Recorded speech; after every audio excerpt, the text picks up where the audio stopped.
To this: disgusted, appalled, embarrassed, scared. Those are just some of the words used today to describe the impact from these AI child pornography images. And those words were all from just one victim. 20 student victim impact statements were presented today, still just a third of the total victims.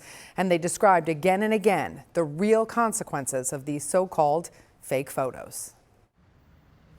Over the course of more than 3 hours in court Wednesday, victims and parents did not hold back against these former students.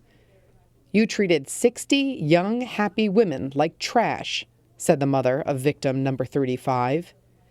"You tried to reduce me to a photo, but a photo can't speak. But I am speaking right now." Victim 11's statement read. Victim 17 cried as she read from her statement, hands shaking, holding the paper it was typed on. Quote, "This situation has turned my life into a living hell." The young woman said she suffers from nearly daily panic attacks and now needs medication to manage her anxiety.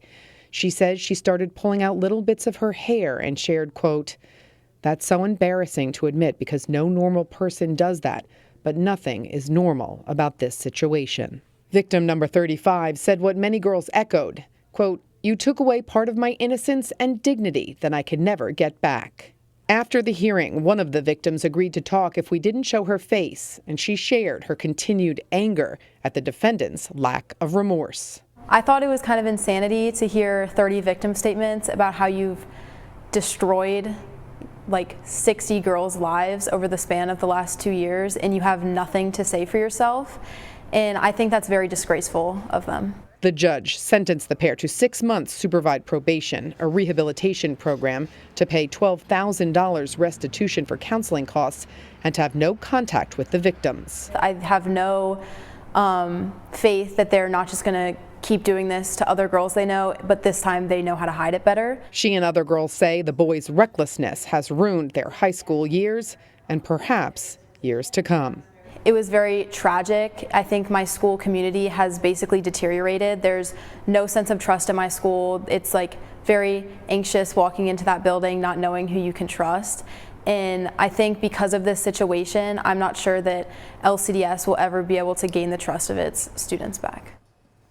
So we should note that the guidelines for community service are 20 hours, but the judge did increase those hours to 60 hours. He said one for each victim in that case. Very emotional in that courtroom. Very brave of those girls to talk about that. I spoke to some of the girls last night and reached out to some of the families that we had been working with over these 2 years, and they were so anxious leading up to this. It was a lot of emotions just getting there, and a lot of them just didn't want to even be in the courtroom with the two defendants, but they stood up and they said what they had to say, and they felt confident after it was all said and done. Very strong. No, it's brave to do that. I'll say. All right, thank you.